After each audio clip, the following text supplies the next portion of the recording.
দৈব joint election returning officer করতে পারেননি এবং এই সিলি গ্রাউন্ডে ওনার মনোনয়নটা অবৈধ বলে ঘোষণা করেন।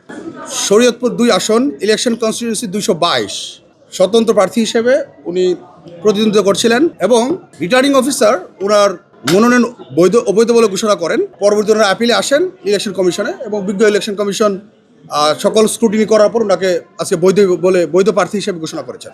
ওনার প্রবলেমটা ছিল যে অ্যাজ এ স্বতন্ত্র প্রার্থী আমরা জানি যে আরপিও রিপ্রেজেন্টেটিভ অর্ডার যেটা আরপিওতে বলা আছে যে স্বতন্ত্র প্রার্থীর 1% ভোট লাগবে, 1% সাপোর্টিং সিগনেচার লাগবে, যেটা দেওয়ার পরে উনি ইলেকশনে প্রতিনিধিত্ব করতে পারবেন। তো সেই ক্ষেত্রে ওনার যেটা হয় উনি 1% ভোটারের যে লিস্টটা দিয়েছিলেন সেখানে লিস্টের যে ক্রনোলজিটা সেটা ঠিক ছিল না।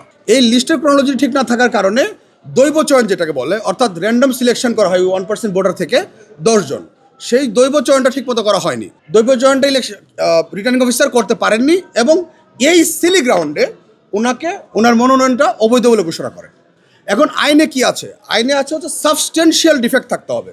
আমরা জানি যে ইলেকশনে ভোট দেয়া এবং ইলেকশনে ভোটে প্রতিদ্বন্দ্বিতা করা এজ এ ক্যান্ডিডেট হিসাবে এটা আর্টিকেল 66 আমাদের article 66 of the constitution of the people's republic of Bangladesh, অর্থাৎ এটা আমাদের সাংবিধানিক অধিকার। এই সাংবিধানিক অধিকারটা যদি এইরকম সাবস্টেন্সিয়াল ডিফেক্ট হইলে আমরা এই অধিকারটা খর্ব হবে, সে অযোগ্য বলে ঘোষিত হতে পারে। বাট আর্টিকেল 66 অনুযায়ী উনি একজন যোগ্য প্রার্থী এবং ওনার আরপিও অনুযায়ী ওনার যে ডিফেক্টটা সেটা খুবই মাইনর, এটা সাবস্টেন্সিয়াল কোনো ডিফেক্ট ছিল না। এটা রিটার্নিং অফিসার চাইলে উনি কী করতে পারতেন, ওখানেই শুধরাতে পারতেন, কিন্তু ওনারা কী করেন এই মাইনর ডিফেক্টগুলোকে অর্থাৎ এই ক্রনোলজির ভুল বা সিগনেচার প্রতি পাতায় অনুস্বাক্ষর হয়নি, এই সামান্য বিষয় নিয়ে ওনারা যেটা করেন সেটা হচ্ছে যে ওনারা এই মনোনয়নগুলো অবৈধ বলে ঘোষণা করেন। এজ এ রেজাল্ট ইলেকশন কমিশনের উপর প্রেশার পড়ে যায়, অসংখ্য এখানে আপিলে আসতেছে এবং সেই আপিলগুলো পরবর্তী দেখা যায় ম্যাক্সিমাম বৈধ বলে ঘোষণা হয়। তাহলে একটা রিটার্নিং অফিসার একটা বডি যদি তার কাজটা ঠিকমতো করতো তাহলে এখানে ফ্লাড গেট হওয়ার কথা না, অর্থাৎ এখানে মামলার বা আপিলের ফ্লাড গেট হয়ে যাওয়ার কথা না, এখানে বন্যা হয়ে যাচ্ছে আপিলের। এত আপিল তো আসার কথা ছিল না।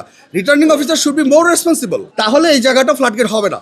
আজকে ওনার যে প্রবলেমটা ছিল, ওই ক্রোনোলজির যে প্রবলেমটা ছিল ওইটা আমরা বলেছি এবং বিজ্ঞ ইলেকশন কমিশন ওই মাইনর ডিফেক্টটাকে সাবস্টেন্সিয়াল ডিফেক্ট না ধরে ওনার মনোনয়নটাকে বৈধ করেছেন এবং ওনাকে বলেছিলেন একটা দৈবচয়ন করার জন্য। এবং সেই দৈবচয়ন করার পরে অর্থাৎ র্যান্ডম সিলেকশন করার পরে 10 জনকে আজকে উপস্থিত করেছিলাম অ্যান্ড সবাই ফেয়ারলি সিগনেচার করেছিলেন 1% ভোটারের সাপোর্টিং লিস্টে।